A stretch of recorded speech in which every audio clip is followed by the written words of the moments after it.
തിരുവചനം ഉള്ളം നിറഞ്ഞു കേൾക്കാം, ഹൃദയം തുറന്നു കേൾക്കാം. ഇന്നീ തിരുവചനം, ഇന്നീ മധുവചനം. ഹല്ലേലൂയ, ഹല്ലേലൂയ, ഹല്ലേലൂയ, ഹല്ലേലൂയ. എഫാത്ത, എഫാത്ത, എഫാത്ത, എഫാത്ത, എഫാത്ത, എഫാത്ത, എഫാത്ത, എഫാത്ത.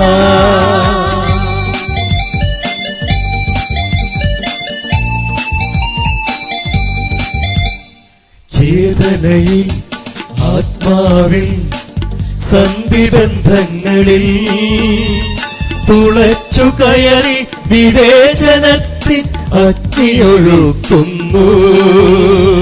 ചേതനയിൽ, ആത്മാവിൽ, സന്ധിബന്ധങ്ങളിൽ തുളച്ചു കയറി വിവേചനത്തിൽ അഗ്നിയൊഴുക്കുന്നു.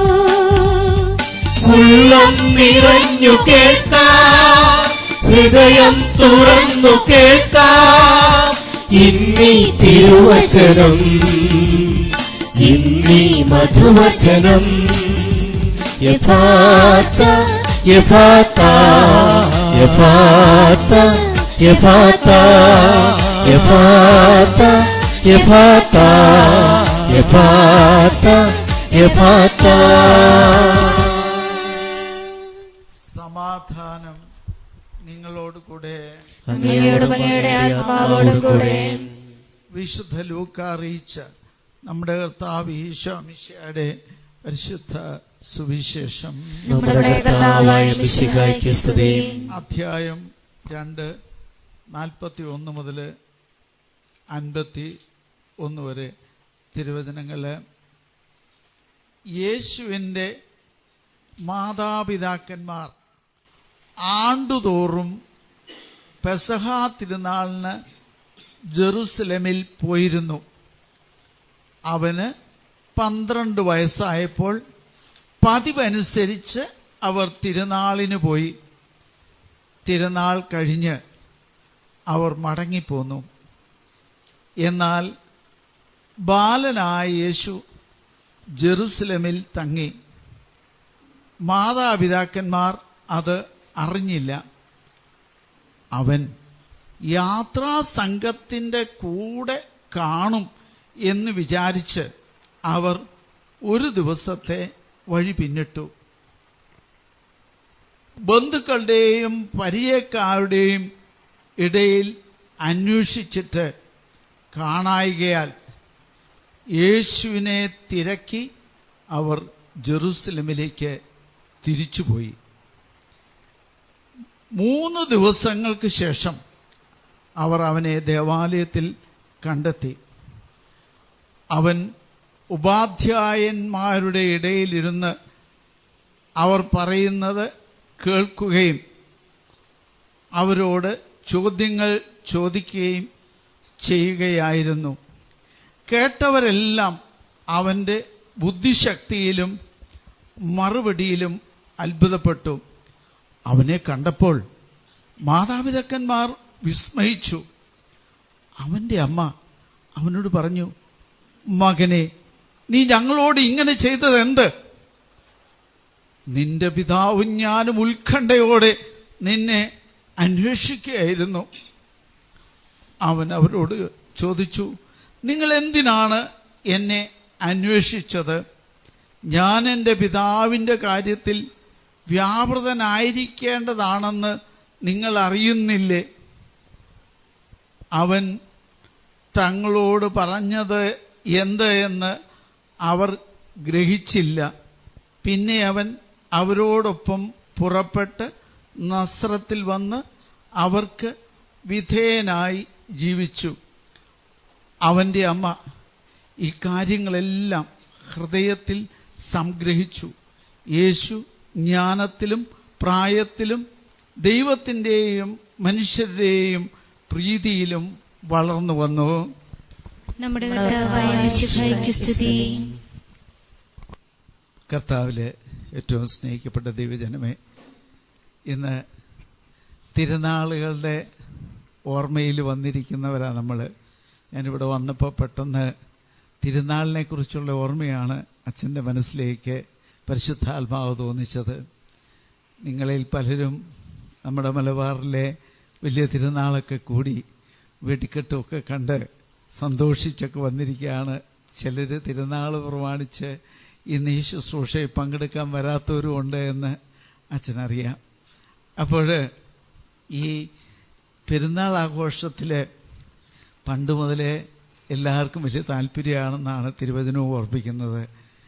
യേശുവിൻ്റെ വീട്ടിലും ഈ പെരുന്നാളിലുമൊക്കെ ഒരു പതിവായിരുന്നു എന്ന് തിരുവചനം ഓർപ്പിക്കുക. അവർ ആണ്ടുതോറും പതിവ് പോലെ എല്ലാ വർഷവും പോകുമായിരുന്നു. അങ്ങനെ കൊണ്ടിരുന്നപ്പോൾ ചെറുക്കന് 12 വയസ്സായ ഒരു കാലഘട്ടത്തിൽ നടന്ന കാര്യം അവരുടെ മനസ്സിൽ നിന്ന് ഒരിക്കലും വിട്ടുപോകാത്തൊരു സംഭവമായിരുന്നു. എന്നോ ഒരു പെരുന്നാളിനൊക്കെ പോയെങ്കിലും ഏതാണ്ട് 10-12 വയസ്സായപ്പോൾ ഒരു പെരുന്നാൾ അവരുടെ ജീവിതത്തിൽ ഒരിക്കലും മറക്കാനാവാത്ത അനുഭവമായി. കാരണം ഇനി ചെറുക്കൻ ഇച്ചിരൊക്കെ വളർന്നു, 10-12 വയസ്സൊക്കെ ആയി, കാര്യങ്ങളൊക്കെ വിവേചിച്ചറിയാനായിട്ട് 12 വയസ്സ് കഴിഞ്ഞാൽ പിന്നെ അവന് കാര്യങ്ങൾ വിവേചിച്ചറിയാൻ കഴിവുണ്ടാകുമെന്നാണ് പറയുക. അപ്പോൾ ചോദിച്ചും പിടിച്ചുമൊക്കെ വന്നോളും എന്ന് കരുതി അപ്പനും അമ്മയും ഒരു പരിപാടി ചെയ്തു. നമുക്കറിയാം, സാധാരണഗതിയിൽ തന്നെ തരപ്പടിക്കാരുടെ കൂടെ നടക്കുന്നത് എല്ലാവർക്കും വലിയ ഇഷ്ടമാണ്. പരിശുദ്ധ അമ്മ ചിലപ്പം കൂട്ടുകാരെയൊക്കെ കണ്ട് എന്നാടി മറിയ നിനക്ക് സുഖമാണോ എന്നൊക്കെ ചോദിച്ച് പോയി കാണും. യോസേപ്പ് പിതാവ് പുതിയ തച്ചുശാസ്ത്രത്തെക്കുറിച്ച് ചർച്ചയൊക്കെ ആയിട്ട് ആശാരിമാരുടെ കമ്പനി കൂടി പോയി കാണും. അങ്ങനെ എല്ലാവരും ഇങ്ങോട്ടും നടന്നു. ചെറുക്കനും കമ്പനിയൊക്കെ കൂടി പെട്ടെന്ന് ഇങ്ങ് എത്തിക്കോളും എന്ന് കരുതി ഒരു യാത്രയാണ്. പ്രിയപ്പെട്ടവരെ, ഈ യാത്ര കുറച്ച് കഴിഞ്ഞപ്പോൾ നിങ്ങൾ ചെറുക്കനെ കണ്ടോ എന്ന് അന്വേഷിച്ചു. കണ്ടില്ല. ഒടുവിൽ ആദിയായി.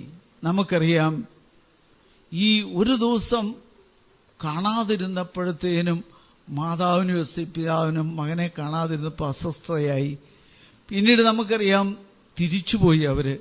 ഒരു ദിവസം കാണാതെയായ അവർ പിന്നെ 3 ദിവസത്തെ അന്വേഷണം നടത്തിയെന്നാണ് തിരുവചനം നമ്മെ ഓർപ്പിക്കുക.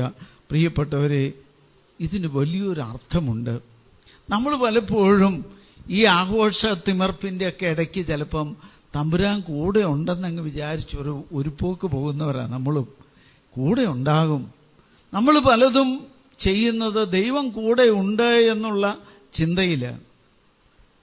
പക്ഷേ ദൈവത്തെ യഥാർത്ഥത്തിൽ അനുഭവിക്കാൻ സാധിച്ചിട്ട് ഇല്ലെങ്കിൽ, ദൈവത്തിൻ്റെ സാന്നിധ്യം യഥാർത്ഥത്തിൽ കൂടെയുള്ള ദൈവത്തെ എപ്പോഴും ഇടയ്ക്കിടയ്ക്ക് നമ്മൾ മാതാവ് പിതാവും ഒരു ദിവസം കഴിഞ്ഞപ്പോൾ തന്നെ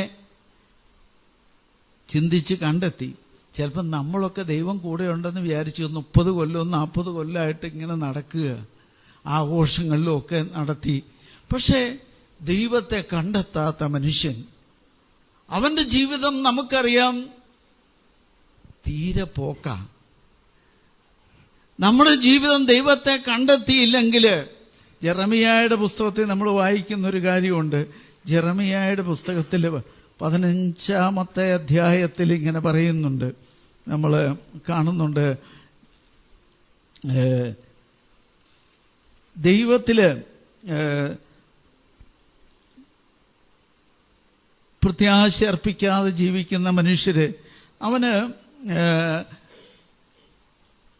2 തരത്തിലുള്ള മനുഷ്യരെ കുറിച്ച് ജെറമിയ പറയുന്നുണ്ട്. ഒന്ന്, ദൈവത്തിൽ പ്രത്യേകമായ അവൻ്റെ കൽപ്പനകളിലൊന്നും വിശ്വാസം ഒന്നും അർപ്പിക്കാതെ ജീവിക്കുന്ന മനുഷ്യർ, അവർ പെട്ടെന്ന് തകർന്നു പോകുന്ന മനുഷ്യർ, അവർ ഒരു ചെറിയ പ്രതിസന്ധി വരുമ്പോഴത്തേനും വരണ്ട് ഉണങ്ങിപ്പോകുന്ന മനുഷ്യർ.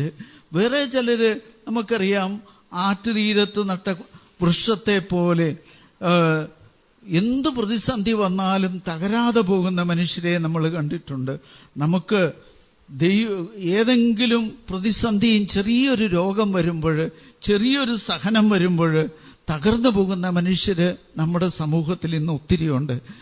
നമുക്ക് പ്രത്യേകമായിട്ട് പ്രിയപ്പെട്ടവരെ നമ്മൾ മനസ്സിലാക്കേണ്ടത്, ദൈവത്തെ അന്വേഷിക്കുന്ന മനുഷ്യന് ചിലപ്പോൾ ചെറിയ സഹനങ്ങൾ ദൈവത്തെ കണ്ടെത്താൻ ഉപകരിക്കും. ഞാൻ പലരെയും കണ്ടിട്ടിരിക്കുന്ന ഒരു കാര്യം, ചെറിയ വേദനകളും ദുഃഖങ്ങളുമാണ് പലപ്പോഴും ദൈവത്തെ കണ്ടെത്താനായിട്ട് മനുഷ്യനെ സഹായിക്കുക. കള്ളു കുടിച്ചുകൊണ്ടും അല്ലെ മദ്യപിച്ചും ഒക്കെ നടക്കുന്ന ആ കാലഘട്ടത്തിൽ ചിലർക്ക് ദൈവത്തെ കണ്ടെത്താൻ പറ്റുന്നില്ല. പക്ഷെ ചിലപ്പോൾ ഒരു ചെറിയ അപകടം ഉണ്ടായി, വേദനയുണ്ടായി, സഹനങ്ങളുടെ ആധിക്യം ഉണ്ടായി, ആ അവസ്ഥയിൽ ദൈവത്തെ കണ്ടെത്തിയ മനുഷ്യര് ഒത്തിരിയുണ്ട്. നമുക്കും ഈ കാലഘട്ടത്തിൽ ചെറിയ സഹനങ്ങളും വേദനകളും ഒക്കെ വരുമ്പോൾ നിരാശയ്ക്കടിപ്പെടരുത്. നമ്മൾ വേദനകൾ വരുമ്പോൾ നമുക്കറിയണം, ഇതിലൂടെ ദൈവം ഏതോ വലിയ വെളിപ്പെടുത്തലുകൾ നമ്മുടെ ജീവിതത്തിലേക്ക് നടത്താനായിട്ട് ആഗ്രഹിക്കുന്നുണ്ട്.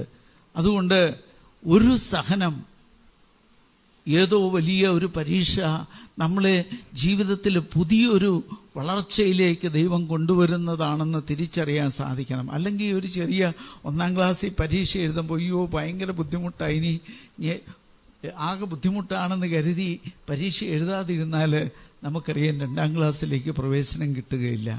ഇന്ന് ഓൾ പ്രൊമോഷൻ്റെ കാലഘട്ടമൊക്കെ, അല്ലെങ്കിൽ 10-ാം ക്ലാസ്സിൽ കഴിഞ്ഞ ദിവസം കണ്ടു 4 മാർക്ക് പോലും കിട്ടാത്തവൻ 10-ാം ക്ലാസ് ജയിക്കുന്നൊരു കാലഘട്ടമായിരുന്നു. എല്ലാവർക്കും ഫ്രീ ആയിട്ട് ജയിച്ചു പോകാം. പക്ഷെ അതുകൊണ്ട് കാര്യമില്ല.